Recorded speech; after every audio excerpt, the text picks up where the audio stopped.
나눔가족 여러분 반갑습니다. 예수님은 다시 바닷가로 나가셔서 예수님을 따르는 무리들을 가르치십니다. 이 가르치심은 마가복음에서 나타나는 예수님의 두 번의 긴 가르침 중에서 첫 번째에 해당합니다. 4장 전체에서 예수님의 가르치시는 내용이 세 가지가 나타나고 있죠. 두 번째 가르치심은 마가복음 13장에 나타납니다. 이것은 주로 마지막 때에 관한 말씀입니다. 사람들은 마가복음을 행동의 복음이라 부르기도 합니다. 예수님의 이적과 기사를 그만큼 많이 다루고 있기 때문이죠. 마태의 복음이 예수님의 가르침의 내용이 중심을 차지한다고 한다면 마가복음은 상대적으로 그 가르침의 내용이 상당히 축소되어 있습니다. 그런 만큼 이 4장에 나타나는 예수님의 비유들은 마가가 특별히 선별하여 우리에게 제시해주고 있는 말씀이라 할 수 있습니다. 이 가르침은 예수님의 갈릴리 사역의 대표적인 가르침의 내용으로 우리에게 제시되고 있습니다. 예수님께서는 주로 비유로 가르치셨습니다. 그 가르침의 내용은 하나님 나라입니다. 그리고 하나님 나라 중심에는 예수 그리스도가 계십니다. 곧 가르치시는 예수님입니다. 말씀하시는 예수님입니다. 하나님 나라로 초대되는 자들이 어떤 사람들입니까? 많은 무리들이 예수님의 말씀을 듣지만 듣는 모든 사람들이 곧 예수님의 제자가 되는 것은 아니죠. 말씀에 제대로 반응하는 자가 예수의 제자가 됩니다. 예수 그리스도가 과연 누구인가? 하나님 나라의 복음은 과연 무엇인가? 예수님의 비유 속에 그 답이 들어 있습니다. 육신의 귀가 아니라 영혼의 귀로 듣는 자만이 이 가르침에 반응할 수 있을 것입니다. 바로 앞장에서는 예수님께서 새로운 가족에 대해서 말씀하시죠. 누가 내 어머니며 누가 내 형제인가? 예수님께서 새로운 가족관계의 중심에 서 계시는 분으로 나타났습니다. 하나님 나라의 새로운 가정은 예수님을 중심으로 하나님의 뜻을 따라 행하는 자들이라 하셨습니다. 오늘 본문에서는 예수님께서 말씀하시는 분, 가르치시는 분으로 나타나고 계시죠. 이 가르침은 곧 말씀의 씨를 뿌리는 일로 나타납니다. 씨 뿌리는 일은 곧 열매를 기대하는 작업이기도 합니다. 예수님의 하나님 나라 선포의 중심에 이 예수님의 씨 뿌리심, 곧 예수님의 말씀하심이 자리하고 있는 것이죠. 예수님 행하신 여러 기적과 이사, 축사, 사역 등도 하나님 나라의 임함을 드러내는 일입니다. 그러나 예수님의 말씀으로 가르치심보다 더 선명하고 더 분명할 수는 없습니다.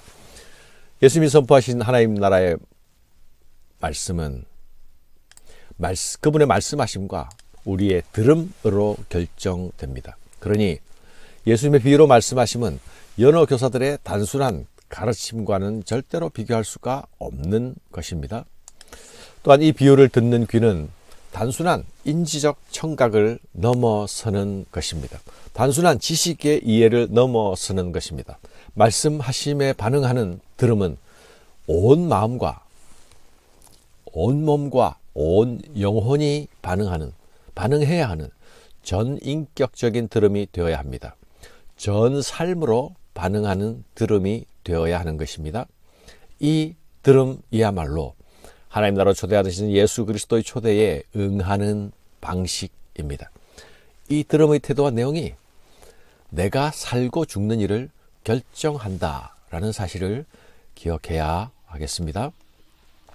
예수께서 다시 바닷가에 가르치시니 큰 무리가 모여들거늘 예수께서 바다에 떠있는 배에 올라앉으시고 온 무리는 바닷가 육지에 있더라. 저는 복음서에서 나타나는 예수님의 이 장면을 아주 좋아합니다.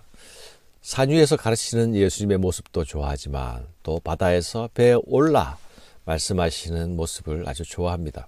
무리는 해변에 모여 앉아 있습니다. 예수님은 배에 올라 앉아서 무리를 향하여 말씀하십니다.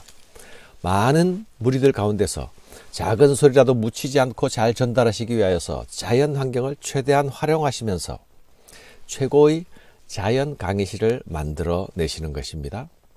예수님의 육성으로 선포되는 말씀들은 바다에서 육지로 불어주는 그 부드러운 해풍이 해변에 앉아있는 무리들의 귀로 전달되었을 것입니다. 이에 예수께서 여러 가지 비유로 가르치시니 예수님이 군중들을 향해 비유로 가르치십니다. 예수님이 이들에게 비유로 가르치셨다는 것은 단순히 어려운 것을 쉽게 설명하기 위해서 비유를 사용하셨다는 말은 아닙니다. 하나님 나라는 설명을 통해서 이해가 되면 다 들어갈 수 있는 나라가 아니지 않습니까? 제자들이 예수님에게 나중에 다시 이 비유의 의미를 물었다라는 것은 제자들도 비유로 가르치시는 의미를 잘 깨닫지 못했다는 말이 아닙니까? 예수님의 비유의 가르침은 드러내고 감추는 두 가지 기능을 함께 가지고 있는 가르치심입니다. 비유의 가르침을 문자적으로 이해한다 하더라도 영적인 눈이 닫혀 있을 때에는 비유 속에 감추어진 그 나라의 의미를 볼 수가 없습니다. 비유의 말씀을 듣는 자는 많으나 그 비유의 말씀을 듣고 하나님 나라에 속하는 사람들과 그렇지 못하는 사람들이 나뉘어집니다. 이것이 비유가 가지는 계시와 은폐의 두 가지 기능이죠. 하나님 나라의 비밀을 너희에게 주었으나 외인들에게는 모든 것을 비유로 한다 말씀하시고 계시죠. 비유의 말씀은 너희와 외인을 분명히 구분합니다. 그래서 들을 귀 있는 자는 들으라 말씀하십니다. 또한 너희가 무엇을 듣는가 스스로 삼가라 말씀하십니다. 사랑하는 여러분, 예수님은 씨 뿌리는 자의 비유를 주셨습니다. 이 비유는 또 네 가지 밭의 비유라 불리기도 합니다. 씨 뿌리는 자에 의해서 한 가지 씨가, 한 종류의 씨가 뿌려집니다. 그런데 그 씨는 각각 네 종류의 밭에 떨어지죠. 이 중에 세 밭은 이 씨가 잘 자라지 못하게 하는 방해 요소를 가지고 있었습니다. 길가에 떨어진 씨는 새들이 와서 곧 그 씨앗을 뿌려지자마자 먹어 치워버립니다. 돌밭에 떨어진 씨는 흙이 깊지 않아서 싹이 나오자마자 햇볕을 건드리지 못하고 말라 죽어버립니다. 가시떨기에 떨어진 씨는 가시가 성장의 기운을 막아서 결국 결실에 이르지 못하게 됩니다. 이 세 가지 밭들은 모두 뿌려졌으나 열매를 맺지 못하는 밭이 되는 것이죠. 오직 좋은 밭에 떨어진 씨만이 30배, 60배, 100배의 결실을 맺습니다. 사랑하는 여러분, 결실의 결과는 씨가 아니라 밭에 달려 있었습니다. 그러나 뿌려진 씨는 모두 생명력 있는 씨앗들이었습니다. 귀한 씨, 생명의 씨앗이 뿌려졌습니다. 그러나 결실하지 못하는 밭들을 보면 이 씨들은 얼핏 보면 낭비된, 허비된 씨앗처럼 보입니다. 그러나 좋은 밭에 나타나는 최종적인 결실들을 보게 되면 이 뿌려진 씨는 건강하고 생명력 있는 좋은 씨앗이었다는 것을 확인할 수 있게 됩니다. 사랑하는 여러분, 하나님 나라에 대한 소망도 갈망도 없는 자들에게 생명의 말씀이 소중히 여겨질 리가 없지 않습니까? 듣기는 들어도 깨닫지 못하는 자들은 하나님께 마음을 닫고 둔하여진 자들입니다. 이들은 돌이켜 고침을 받고 하나님께 돌아가려는 마음의 소원과 의지가 애초에 없었습니다. 하나님의 말씀을 귓등으로 듣는 자들은 그 말씀을 귀하게 간직하지 않습니다. 새들이 와서 곧 먹어 치워버리게 되는 것입니다. 마음밭이 딱딱하게 굳어져 있는 자들도 씨앗이 뿌리를 내릴 수가 없습니다. 마음밭을 깊이 갈아엎어서 마음의 밭을 기경해야 하는 것입니다.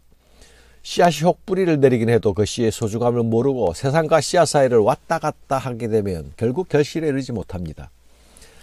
좋은 밭은 씨앗이 가진 성질을 그대로 발현해냅니다. 결실하는 것이죠. 진리의 말씀에 대한 바른 반응이 하나님 나라를 경험하는 출입문이라는 사실을 기억해야 하겠습니다. 다시 기억해야 하겠습니다. 듣는 귀는 말씀하시는 분의 뜻을 이루기도 하고 또 가로막기도 합니다. 생명의 말씀이 나를 살리는 말씀이 되기를 원합니까?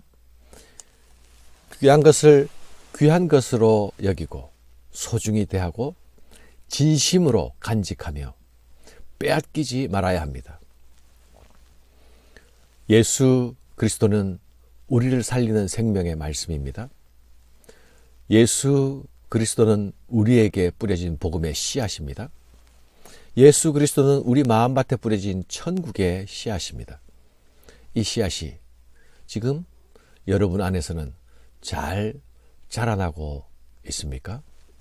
결실에 이르고 있습니까? 감사합니다.